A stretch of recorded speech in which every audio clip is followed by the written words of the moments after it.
Today, we'll be dissecting the electoral laws and the possible reforms. IPAC is asking INEC to redeem its image and restore credibility and confidence in our electoral process. And the House of Reps has summoned the CBN Governor Edo State to come and explain the relisting of 43 items on the list of items that have been restricted and its implications on our electoral, on the economy of Nigeria.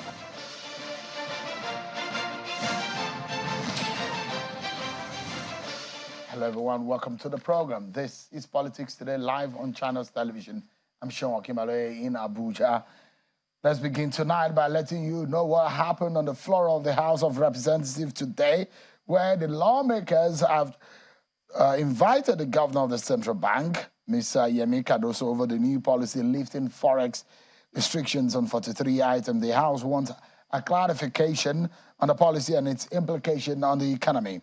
The lawmakers passed a resolution to summon the governor following the adoption of a motion of urgent public importance by a member, Honorable Sada Soli, calling for clarification on the policy and its implications on the economy. The lawmaker drew the attention of the House to the fact that some of the initially prohibited items have tariffs to protect local industries. 2 weeks after. Almost all the 43 items are from two critical sectors which have been identified by all policy documents, needs, seats to Vision 2022 as being areas that are critical to economic diversification. Concerned that the decision of the CBN will greatly affect local production of items such as rice, cement, and palm oil, among others, as it will force local manufacturers to hold the short end of the stick, invariably leading to factory closure and ultimately eroding our capacity to build the country's local economy. That, on one hand, was what happened on the floor of the green chambers and the lower chambers of the National Assembly. In the upper chamber, the Senate resolved to mandate its Committee on Downstream Petroleum to investigate all contracts awarded for the rehabilitation of all the state-owned refineries between 2010 and 2023. The lawmakers also plan to ascertain progress on the ongoing works in all refineries in order to forestall all kind of waste and corruption and interrogate the Federal Minister of Petroleum Resources, the Nigerian Upstream Petroleum Regulatory Commission, and the Nigerian National Petroleum Company Limited, the Bureau of Public Enterprises, on the best approach to commercializing and or ensuring profitability of the state-owned refineries, and invite the NNPCL, the NUPRC, the NLNG to explain the nation's preparation for green energy sources in line with the Paris Agreement on climate change. We hear where contracts are awarded, we hear the date delivered, but at the end of the day, no petrol is produced, which has made us increasingly dependent on imported products, which will put more pressure on our foreign exchange. In addition, and more importantly, is that we have huge job opportunities in the refinery sector that are being lost or people employed being kept idle because these refineries are not working. This image, under the leadership, will be doing justice to the Nigerian people by causing the forces behind this, NNPC, whoever they are, to account for how much exactly they have paid out and why their promises have not been kept. These are some of the issues that played out on the floor of the National Assembly affecting the state of the nation. Tonight, what went wrong in the 2023 election? There are those who believe, as my guest tonight, that 2023 election is the very best in our political history or in our electoral history since 1999, and he will be explaining to us. So if we are to fix any part of our Electoral Act, which is the newly minted law for our elections in Nigeria, what areas are we to fix? We'll be looking at those areas when IPAC and politicians, they met with INEC. They told INEC, come on, restore confidence in our electoral process. There are 3 elections in November. And they said, look, if anybody were to believe or to respect INEC, you have to restore confidence. We'll be looking at all of these issues tonight. Where do we go from here? The tussle in the courtrooms and how people are fighting to tonight about what happened on the election day in 2023 and how we can get our elections better. We'll be discussing that. Plus, already, we're talking about Imo, Bayelsa, and Kogi elections. In Edo State, there is fire on the mountain. Because there are those who believe that the election in that state in 2024 is going to be a very tough one. We'll be going into that election and some of the issues that have cropped up tonight on the program. So stick around with me. But first, let's serve you with your political roundup stories.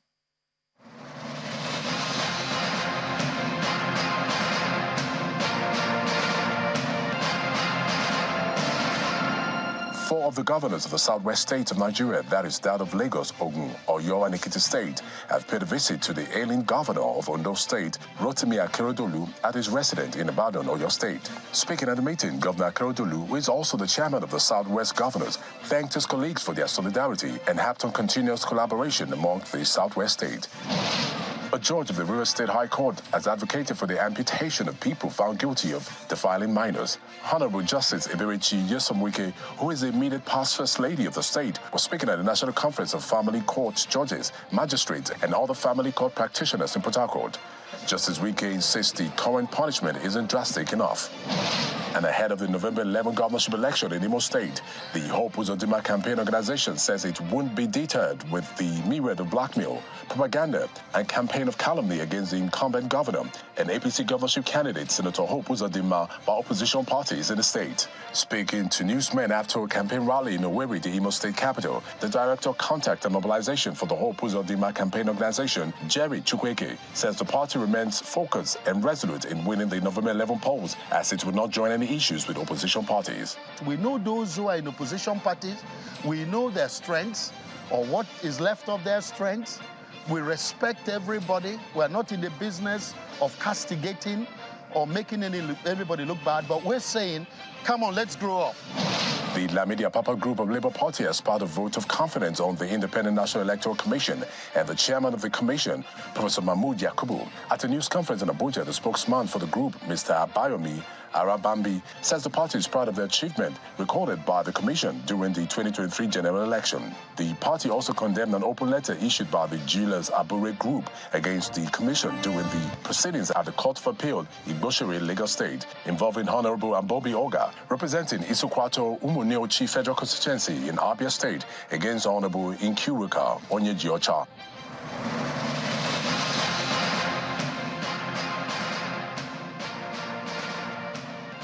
Thank you so much, everyone, for staying with us on the program. Let's get to it. It's about our elections. Are you happy with the last election and the manner in which INEC conducted it? Do you think that there are ways and manner we can fix or make our elections better?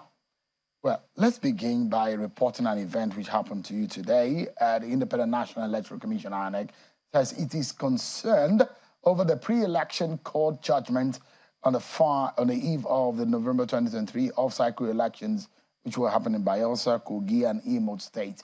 The INEC chairman, Mahmood Yakubu, says that when he was meeting with some political parties and stakeholders, well, the Inter-Party Advisory Council was asked the Independent National Electoral Commission at that meeting that in the forthcoming off-cycle governorship election in Kogi, Bayelsa, and Imo, to restore the voters' confidence in the electoral process. Let me allow you to listen to the speakers at that event today, where leaders of some of the political parties met with INEC today. I would like to, on behalf of all political parties in Nigeria, request INEC to seize the opportunity of these elections to deal with the issue of confidence among the citizenry following the outcome of 2023 national elections. It is essential for INEC, as the custodian of our democracy, to address this issue comprehensively. To reaffirm citizens' confidence, INEC must continue to demonstrate impartiality, transparency, and a commitment to conducting free, fair, and credible elections. The Commission is concerned about the spread of recent judgments and orders of courts in respect of the nomination, substitution, or disqualification of candidates after all the sensitive materials have been printed. The reprinting of the materials in compliance with court orders within a short period of time is not only expensive, but the management of the process is also very challenging for the Commission. Although the Commission has already published the final list of candidates for the 3 states, 4 recent court orders have compelled us to review the list. These changes have been reflected in the updated list of parties and candidates on our website. However, this decision is without prejudice to any pending appeal by the affected candidates or their political parties. You know what is going on, and there is a certificate phenomenon within candidates. There are those who believe that election results should have been transmitted properly. INEC says, look, we do not have anything as electronic transmission of results in our laws. It's still manual, but the problem is the transmission of the result or the posting of the result on the IREV viewing portal. Was INEC able to deliver on that promise? Is our election getting better? There's some credibility from our elections. Some of our friends and civil society organizations who monitored elections in Liberia are giving their experience and the lessons they took from that place and asking whether or not Nigeria can do better and how citizens took control of the electoral process. Let's get talking tonight. If we need to get things better, our laws need to be changed, isn't it?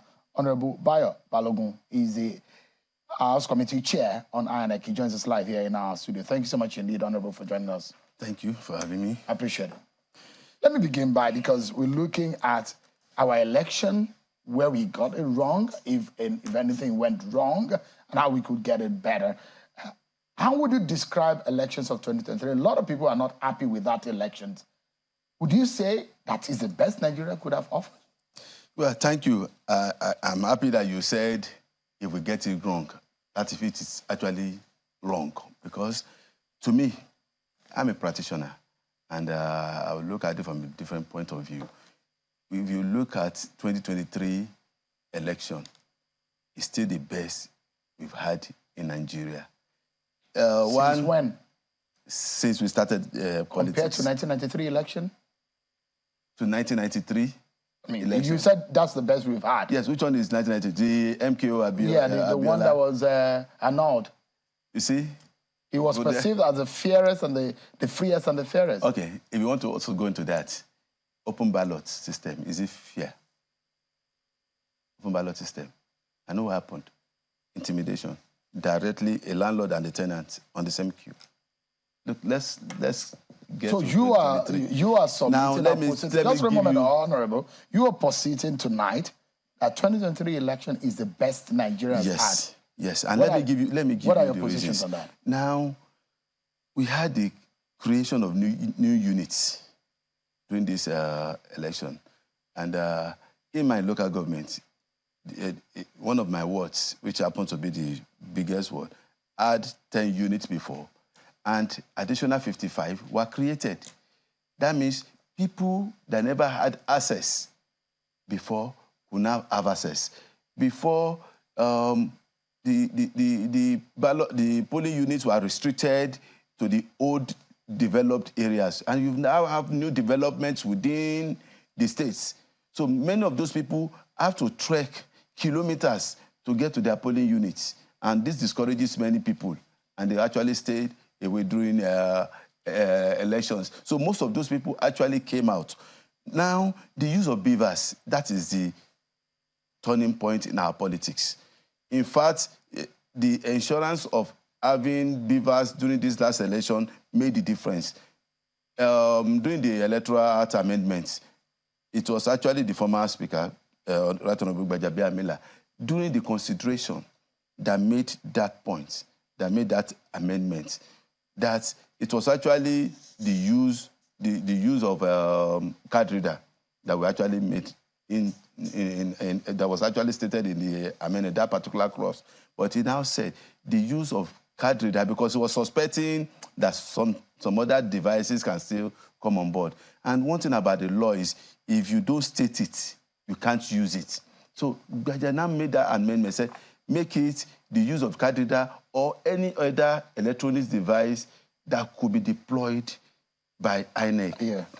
So that was the reason why we were able to even use beavers. Why many other people were talking about transmission. That was the key thing that actually changed the whole thing. Elections are done at the polling units. If you get it thrown at the polling units, forget how you transmit it. Either you take it manually, you take it electronically, by posting, whatever. If I'm be able to create fraud, because fraud starts with accreditation. Because of beavers, people could no longer do proxy voting. And that's why many rural areas that used to come with the big votes could no longer deliver. You see, it's the politicians that know what happened, because people knew the way they get their votes. So you politicians, I mean, you've been a local government chair before. Yes. Now a member of the House. Yeah. You're a member of the APC. Yes. Your candidate won the presidency. Could this be the reason for you thinking that this election is such a credible election as to have been described as the best? You see, like I said, elections are done at the units. It's the process of voting itself. So the way you politicians rig elections, you people could not rig elections this time around? Yes, practitioners know that it was difficult, because there's no way you could vote on behalf of people again. Was that the reason why people were intimidated? Voters were being suppressed in some areas, as alleged by some opposition parties? Could that be the reason? I learned that happened in Enugu, that many Igbos that wanted to vote for APC were actually driven away, and some of them were even intimidated, yes, but I cannot confirm it. It was also, I mean, alleged that it happened in Lagos. Well, I'm in Ibejuleki, so I might not say that, but at least what we are actually aware of is the fact that people could no longer vote by proxy, and which is the most important aspect of election. Getting only the right people to vote. The others will follow. And again, once you get your results at the polling units, everybody gets a copy. All the parties get a copy. The police officer gets a copy.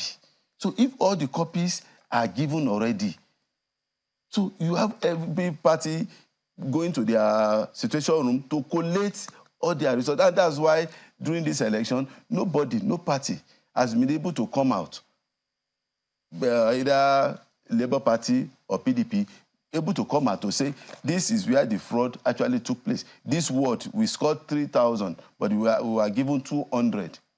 Nobody. They're all looking for technicalities. How can I unseat the candidate or the president via technical ground? That's what they've been looking for. So nobody is actually talking about this as the result. When we lost in Osun in 2007. 2007. Ashwaju went into forensic details of Oyinlola election against Aregbesola. He went, he ensured that they did forensic examination of the ballots. You see, that's how you work. You don't just go chasing shadows. So you know that at that period, even if you vote by proxy, you can't get the fingerprint of that person to thumbprint. Honorable, is it that, I mean, so I come to Lagos, which is your base now. Was it a shock that Bola Tinubu lost in Lagos? You see, many things happened before that election. That led to the loss. Some people didn't want us to win as a party. They created the groundwork. They made sure that ASU was on strike for 8 months. The students were at home. They were angry. The changing of money came. The petrol scarcity in the election months. You see, these are already areas of ensuring. So if all of those things did not happen, Tinubu would have won in Lagos. Would have won throughout all the states. But what of those who But that's where you see the political engineering capacity of Asiwaju himself. So what of those who believe that in the metropolitan, in Abuja, in Lagos, in the cities where the Obi became a phenomenon and the obedient... Obi was actually a product of what I said happened. You see, when you are angry with the government, you look for any alternative. Not because you feel it's better. You see, you don't... A drowning man will hang on to... Those who voted for Peter Obi in Lagos don't think that Peter Obi was better than Tinubu? No, you see, at that point, they just felt, we don't want the establishment, the established party. We don't want PDP, we don't want APC. We just want someone who feels it's not part of them. You see, it's a very dangerous state to be in. Even in life, when someone decides to commit suicide, it's like you feel you are tired of everything. So they don't even care. You know how many people want other labor throughout the country? So you people were not surprised that Tinubu lost in Lagos? It's not about being surprised. Did he come to you guys as a surprise? You have won election in Lagos as a local council chair. You've won as a member of the House of Reps.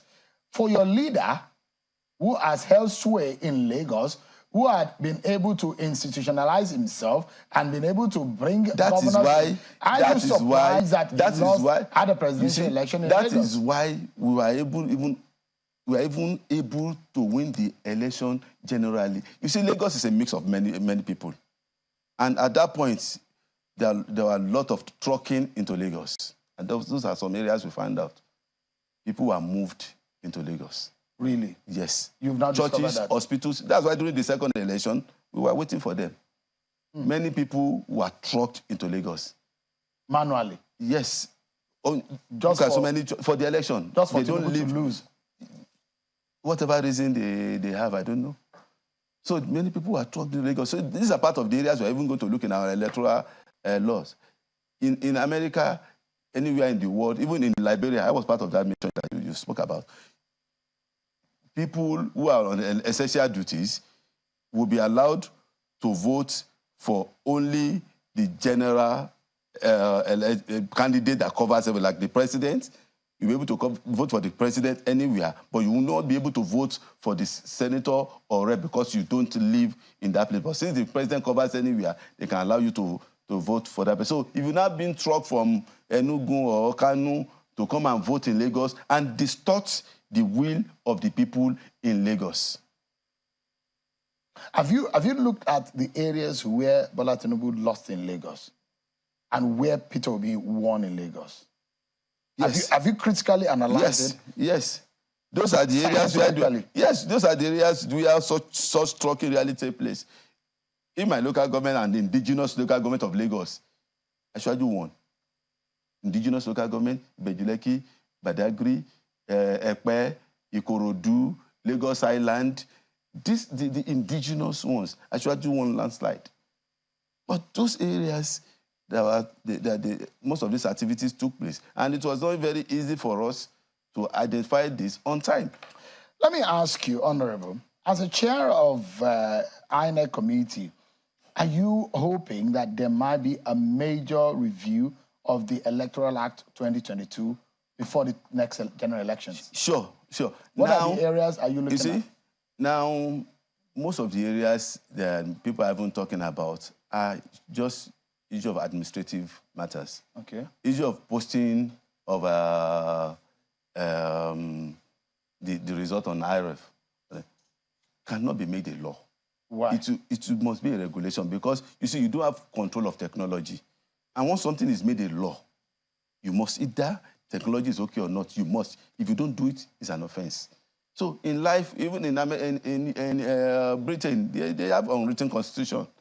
So there are issues for every section. If it became an issue, just yes, a moment, for every section. if it became an issue that INEC promised that results were going to be uploaded on the IRF, and INEC could not meet that standard that it set for itself at the presidential election, and those who think that it will make sense for the law to be reviewed and adjusted and amended in that respect, you don't think that that is a way to correct what has happened? No, it's not a way to correct. If we feel that they could not do it because of lack of capacity, and now you want to make it a law, that means We are Was it lack of capacity that caused? Because INEC does not have that capacity. They don't have this about technology. They did it in 2 elections. All cycles, and which are one state per day. Out of 3 elections, in the general election, they did it in 2. When you're talking about capacity, look, when you're talking about data management, you're talking about volume. You're talking about some states. Some of these states put together cannot even match with Lagos alone. So, and in fact, the Liberian election, they promised to use electronic accreditation, but they couldn't on that day. They promised that they were going to use. But how do we then strengthen INEC in terms of capacity? It is not what it is. What do we want to achieve? Let's know what we want to achieve first. You see, technology is to aid your process, what you want to achieve. How do we ensure that there's free and fair election? Number one, with RF, we have been able to manage election itself, the main election. So no longer, people can no longer vote by proxy. We've been able to achieve that. The second thing is the result. How are we going to ensure that the result does not change from this unit until it gets to the national collation level? Now, everybody gets his own copy. Even the police, every party gets its own copy. You have your own situation room. Everybody is collating. You get to the ward level. They collate all the units together. You get a copy. Every party gets a copy. Manually? Yes, you get your copy. Yes. So what's the sense in introducing technology in our electoral process? What we just want to do is to have somewhere you can store those information. Anybody can just go and many people shouting about transmission does not even know how to get into the portal. Honorable, let me ask you. So the essential thing is that's why this election, this is the only election, people are not addressing the results issued by INEC. Let me, because I've been following our electoral development for several years. So, and let me bring this to bear. There was a time that election will open at 8 o'clock. Accreditation will begin at 8:30, and it will end at 12. And voting will begin at that time and end at 2:30. That was a period in our history, electoral history. Yeah. But there was a time that INEC thought that we could merge the two processes, and there came what they call the simultaneous accreditation and voting, which enhanced the process. Which is better. There was a time INEC thought that we could use the Z-pad, which looked like an iPad. That is why all these were regulations, not law. Just a moment. We moved from Z-pad onto the card reader. The card reader machine was used in 2019, but along the line, the law was reviewed to say, let us give INEC a wider margin to be able to introduce such a technology as it did free. So the question is that if INEC has been experimenting on transmitting results through the IRFV portal, why don't you want to make it a law? You see, that's what I'm saying. All these transitions were not made a law.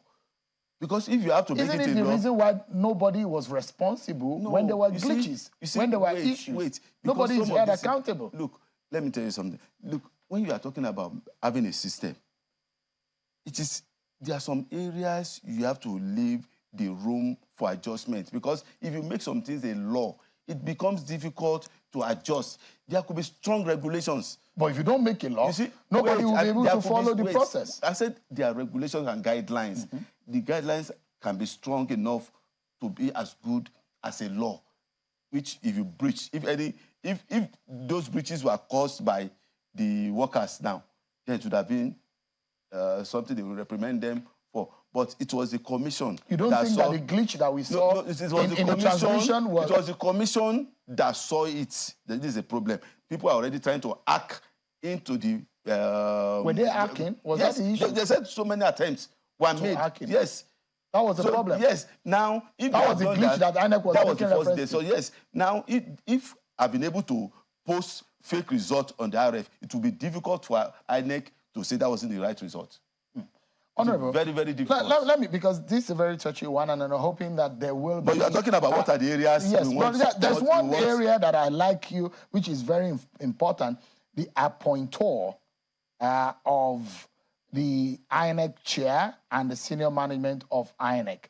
There are those who believe that that capacity or that authority should be taken away from a politician's hand.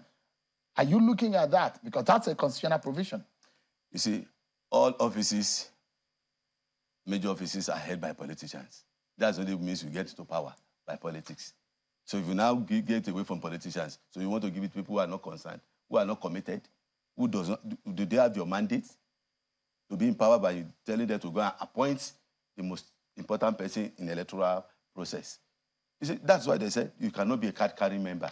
And some people who are card-carrying members who try to dodge their membership, people expose them, and they were cut off. You don't think that there are other ways that can be less biased or that can be free of political influence in appointing? Look, because if I appoint you, Honorable, don't you think that you'll be loyal to me? Your appointor. Jonathan appointed Jega. And what happened? Please, let's give ourselves a break.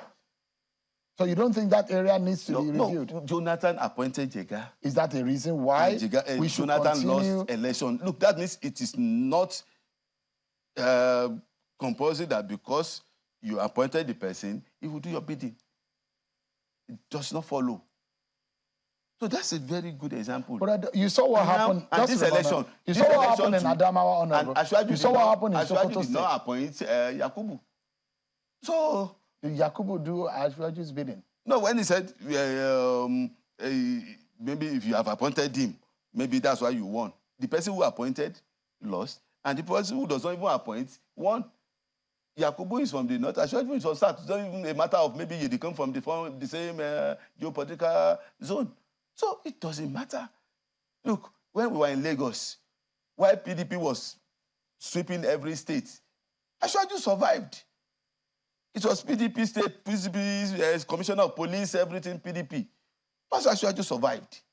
It's about capacity. Honorable, on a final note, what do you think is very fundamental? Now, we have to clean up our data. Because we need to close in 60 seconds. We need to clean up the voters register. There are a lot of loose names. People have died, people have changed their units. And so as long as you have more names than what you have, you'll be thinking that the turnout is actually low. Whereas it's just because you have a bloated data. And that's why we are saying it's just 23% of what. So that's a major one. In our primaries too, there should be better internal democracy. We already have it that political parties should submit their party register to INEC 30 days before the primaries. We also probably will extend it to come to the one that will come before the congresses. Because if you are going to use the party executives as the agents, then the process of electing them must also be thorough. It must only be by party members. Because what we have now, when you're having PDP primaries and you're having APC primaries, you don't even know one from the other. The same people will jump in because we don't have a credible register. And again, lastly, like we've been saying, we want to find a system where court cases will be concluded before swearing in. This is what we've been trying. But but people like you are trying to join them to be a lawyer, these are the people causing the crisis. They want to make more money. Well, the worker is deserving of his wages. Thank you so much, Honorable Bayo Balogun, for joining us tonight on the program. I appreciate your time. You're welcome. Thank you. Bayo Balogun is the chair of the INEC committee in the House of Representatives representing Ibejuleki in Lagos, Nigeria. Thank you so much indeed for your time. We'll take a break, and when we come back, we'll go to Edo State. A lot is happening. A lot of jostling ahead of the 2024 governorship race in that state. I'll bring you all to speed with what is happening, especially in the rank and file of the APC. Join us again, everyone. Thank you so much, everyone, for staying with us on the program. Let me take you to Edo State, where already there's been a lot of jostling as to who becomes the next governor of Edo State. Don't forget, Edo State in the South is one of those elections alongside Ondo State that will be held in 2024. It's an off-cycle election similar to what we are having in Imo, Bayelsa, and Kogi State. Well, this issue of zoning, which has become a major issue. Already, within the APC, they are the opposition in Edo State. Of course, you know Governor Obaseki of the PDP, and his deputy, Philip Shaibu, has been caught in the web of the successor and the boss and the deputy row on whether or not ambition issues should come up at this point where governance issue is already on. But let's get to talk about the APC, the ambition for governorship of 2024 in Edo State. I'm being joined by a former commissioner in Edo State, a former member of the House of Reps, Honorable Paul. Former member of the House of Assembly, Honorable Paul Ohobami. Thank you so much, Honorable, for joining us tonight. Much. God bless I appreciate your time. Thank you. Why this early? We still have a few elections before us, and I'm wondering why there is this tension and apprehension, especially in your party. It seems there seems to be a lot of people angry already. Who is the leader of the APC in Edo State right now? The leader of the APC is the supreme leader, Adams Oshomole, our former governor. Why do you call him supreme? He's the one by whom all other leaders derive validity. He gives validity to others. By the Nigerian Constitution? Yeah, he gives... So he's the supreme... He is. No the supremo? In APC... In Edo State today? In Edo State, he's the one. And he's even, politically speaking, the father of modern Edo State. Really? Why? How? Because when Oshomole came, people now saw that it's possible for government to be for governance and not for looting. And it demystified power. Those concomitants of power, custodians of state power, with the exhibit, arrogance of power, trivialization of people's rights, and it came down to the level of every man on the street. And all. There are those who say that Oshomole was also demystified by the Godwin Obaseki phenomenon and how Godwin Obaseki has said he doesn't want any godfather, and at some point defeated the APC despite the fact that he was unwanted in the APC and went to another party in the eve of the election and won the election. I've just used the word on the ground that he felt he was unwanted. And the people saw that as a credit to him. So he won. Basically, there was this victim syndrome. You get me? People joined him. They felt he was being oppressed. And they didn't want him to go for second tenure. But does he not also give credence to the fact that it was some demystification of the already established... No, if Oshomole has been demystified, it won't be at the Senate. That's the local election. Yeah, well, that local. It's a senatorial election. Every politics is local. It won't be at the Senate. Because even the incumbent, then, the senator representing Edo North contested with him, who went to PDP because he didn't get nomination. Francis Alemi Hena. Shomole won. Any day, he will win. So let me now ask you, Honorable, what has your supreme leader in APC said about the 2024 governorship election? You know, as a leader, he is also careful. He's looking at everyone. He's not saying anything. But even his silence is wonderful to listen to. You know what I mean? He's not saying anything, but he knows that it will be, wrong or injurious to one of the 3 senatorial districts if Edo South gets it again, or Edo North. If Edo South gets it now and spend another 8 years, it will be 16 years at the stretch. That will be dynasty rule. And that is SS. Let's get just a moment, just for our viewers who are not very familiar with the Edo politics and how this and the issues of zoning has become a major phenomenon in our politics, even at the national level and at different states. They're talking about it in Imo. They're talking about it in Bayelsa. They're talking about it in Kogi. Of how zoning and our representation of the different senatorial districts can be captured. Now, let's look at it. The present governor is from Edo South. He's a Benin man.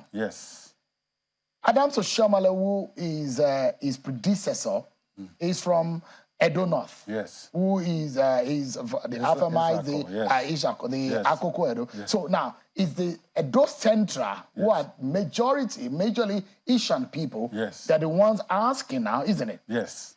And you think in your own mind that if an Oshomole spent 8 years from Edo North, Obaseki would have spent 8 years as Edo South. So naturally, you think that the power should go to the Edo Central. Apart from Obaseki spending 8 years, Lucky Gbinedon already spent 8 years from Edo South.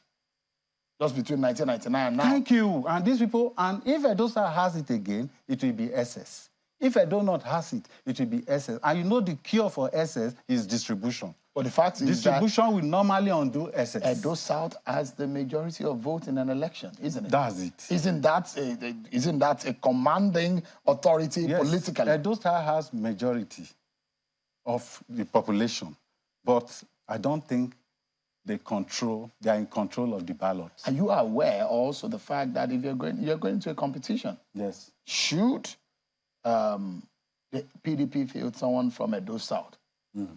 Don't think that that's a problem for you in the APC? In any case, Governor Obaseki is already telling them the direction is going, Edo Central. And that is the danger in it. Edo Central.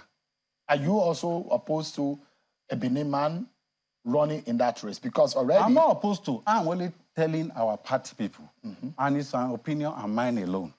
When the party says otherwise, as a loyal party member, I will follow what the party says. But you're a Benin man. I'm a Benin man. You are against the Benin agenda this time around. Thank you very much. Not Benin agenda. This one are you against the Benin agenda right now? You do not think that a Benin man should be let me explain what Benin agenda. I'm asking. Are you saying that the Benin man should not be the next governor? Is that your position? Yes, that's my position, but not against Benin agenda. Let me explain. Should I explain? Go ahead, please. Yes. This one I'm saying, they just throw it up as Benin agenda. Which agenda? Is it only APC that you have Benin? Don't you have Benin in PDP? Don't you have Benin in Labour and ABGA? Is this position that APC is throwing, the Benin people in APC, is it the same that they are also saying? A Benin agenda must come from a source. And when it comes from the right source, I will be the greatest propagator. A Benin agenda must come from the owner, the repository, the one who wears the Benin crown. And that is the Oba of Benin. And it will touch on everyone, whether you are in Labour, whether you are in PDP, APC, wherever you are. Because the Oba's word is law. The Oba of Benin does not make mistakes. Politicians do. The Oba of Benin does not apologize. Politicians do. And for every Benin man, no matter who you are, if you like, you have PhD 3 times over, your obedience to the instruction or directive of the Oba must be obligatory by assent. It's what you must do. So when they someone like me, I'm a loyal subject of the Oba of Benin. If he says this is the direction, I will follow that direction. I cannot behave like Antigone. You know Antigone, the daughter of Oedipus, who defied the order of the king not to give befitting burial to a traitor in the land. Or is found, you can get it in Antigone by the Greek playwright Sophocles. She said, it's my brother, I will bury. And this order was given by no less a personality than Creon, the king of Thebes. So, I'm now telling you that when the Oba says, do this, I will be the greatest propagator. But what they are doing here is just, they want to appropriate it and develop it into an agenda. It's not Benin agenda, it's just political calculation for a few individuals. Because there are those who are from, you heard that the former NBA president has thrown his hat in, he's showing interest. He's a good son of Benin land also. And you know the likes of Pastor Osage Eze-Iyamo. Powerful people. There are a lot of people who say that APC may lose the opportunity if you look away from the likes of Eze-Iyamo. Don't you think so? No, I don't. If the truth of the matter is, Eze-Iyamo will become the greatest politician in Edo State if he says, let this power go to Edo Central. What about the followership that Eze-Iyamo has? That's what I'm saying. If he agrees, I'm appealing to all APC Benin people. I'm talking to them that we know you have the strength. But you should, link it with meekness. because it is excellent to have a lion's strength. What is more important from your own thinking as a politician, where you have a political advantage? Yes. And the ethnic sentiment? Which one do you think is more important at this time in Edo State? So politics this time, let me tell you, from what happened in the presidential election, you will know that that dominance of saying we own this land does not pay, does not work again. Is that what the Benin's have been saying? Yeah, that the majority... So there is the feeling that you Benin's have said you own Edo? Yes. Especially and you don't Benin, think that is right? No, especially Benin City, where the chunk of the votes come from.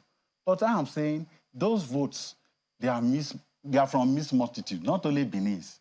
You have the Hausas there. You have the Igbos. Ipobaha, Ego. Yes, those local government within the metropolis. Yes, Ipobaha, Ego, and Oredo. There are some wards in Oredo dominated by the Igbos.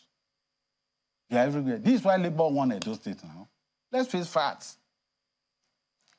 And the dynamics of politics, you no longer say, because it's your place. The Yorubas own Lagos. So, Jagaban, so the question, if the likes of the former NBA president gets the ticket of the Labour Party and is a Benin man, you don't think that sentiment in in that senatorial district will go well for him? Well, it will also achieve its own goal, not winning the election. This election we are going to win, APC. What gives you that confidence? The cohesion. We now all sing from the same hymn book. The leadership is strong, sure-footed, and focused. And even this Edo Central we are talking about, we know there are big names in Edo South. I'm pleading with them. Even Edo Central also parade competent hands. I mean, Kenneth Maswagba, yes, from moved to the Labour Party yes. Now. Gideon Ikine, yes. Gideon Obakan, they are all Victor Eboigbe, they are all there. Joe Ikpea. Yes. These are people in your party, yes, from Edo Central. You also have Professor Osumbo. Is he interested? Yes, he's interested. You also have Sylvester Haine in Lasso. You have a reputable banker. He's a regional manager in UBA. Juan Emmanuel Okwebo.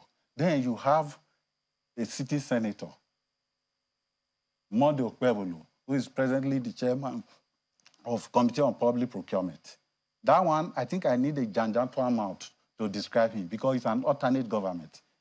Even when he was a non-state actor, what he has been doing, construction of roads, giving bursaries to people, provision of transportation for the people, and many other things he has done. So I think since we are not campaigning, I just only hope that we'll get it right because this man is humble, slow to anger, free from scandal. And the greatest asset is that he's very unskilled in licentiousness for evil. So missing, not having a Monde Okwebolo's government come 2024 will be paradise lost. Senator Monday stand side by side with an Osage Ize-Iyamu, politically speaking. So you in your mind, you're thinking politically, you want to trade off the political followership of an Osage Ize-Iyamu for Senator Monday? No, you see, we should be careful. Ize-Iyamu is a strong politician, powerful. His name is synonymous with politics in Edo State. But he's always wanted to be governor. Okay, you have said it. Yes. He's contested. Yes. More than twice. Yes. This is the third time. And we are appealing that you should support another person. Because it's the noble thing to do. So if, for example, we do not know those who are interested in the PDP as of now, we are hearing those who are interested in Labour Party, Riceman, Kenneth Maswagbo, the former NBA president. In PDP, you have the Edo Central man, Aswe Godalo, the chairman that one is there. And I think the governor, of course, you know, it's the governor that will determine who will take the ticket. That's the truth. And if also Comrade Philip Shaibu too. Yes. That's another illustrious son of... yeah, and it's my comrade. My comrade. If he comes to the APC, you will not give him ticket? No, you know, this is not done like that. He knows too. If you comes to the APC, it's difficult to take the ticket like that unless the APC is barren. Nobody on ground. And they have invited you to come and take ticket. I like to get your reaction. There are those who believe, and in the PDP, and they're boasting right now, that the blow that Obaseki dealt the APC the last time is going to do it again. Oh, those ones are making a great mistake. The objective conditions have changed. Obaseki has had his own, historical possibility. The 8 years complete. He's bringing someone else. And that person, obviously, we need to have those qualities that we attract, not repair. You don't think the power of incumbency can work on his side? This time? No, it cannot. It cannot. I'm giving PDP adequate notice. The next governor of Edo State will be Monday Okpebholo, the senator. He's loved by the people. That's who you are supporting? He's the one I like. He's your principal? What do you mean by principal? No, because the way and manner you are speaking about him shows that you already have a bias. I started working for him, telling people before I knew him, before we interfaced. One-on-one. Yes, I started. Because when people told me a lot he's doing in Edo Central, I decided to cancel As a philanthropist? Yes. Does he make him a good candidate to lead the people of Edo State? Yeah, he has all the qualities. He has all the qualities. An administrator? Yes. A leadership quality? Yes, he has been leading men. So when they told me, I'm coming, I decided to cancel imagination with reality by going to see for myself. And I now saw that it was real, glory. No, when I'm talking real glory, I mean it. This British historian, Margaret Peckham, who heard a lot about the Jukun Kingdom, like the Kororofa in northern Nigeria, their exploits. And she was fascinated about this, how they have organized it. So she decided to visit the place. When she got there, she discovered there was no super fine wet, nothing on ground, except ghosts walking beside the hut, under the hot sun. And she exclaimed, exaggerated glory. That of Monday Okpebholo is not exaggerated. I'm telling you. I can talk on over 300 achievements. He's a great panel beater of life. You cannot use this platform to campaign for anyone. Yes. The conversation was about the ongoing in your party, the APC. Yes. But again, the primaries will tell us, and perhaps your supremo, your leader in whatever. He's the Ajanaku killer of Ajana. That's Adam Soshomole. Adam Soshomole. He's a political consequentialist. Yeah, Shehu, may God bless you, Shehu. Honorable Paul Habamo, you just remind me again of my very good friend Patrick Obayagmo. Because the way you had described Adam Soshomole tonight, it just reminded me of what he said. He said he's your Tokinadu. It gave him a list of names, but tonight you have called him another name. Yes. Ajanaku, the killer of Ajana. Killer of Ajana. Thank you so much, Honorable Paul Obama. I'm a member of the APC in Edo State. As we look ahead to what has become a major tussle now within the APC, is happening in other political parties. Oh, keep our fingers crossed and see what happens in the coming days. Thank you so much, everyone, for watching. That's our show for today. Thank you so much for watching. I'm sure I'll see you tomorrow at 7 p.m. God bless Nigeria.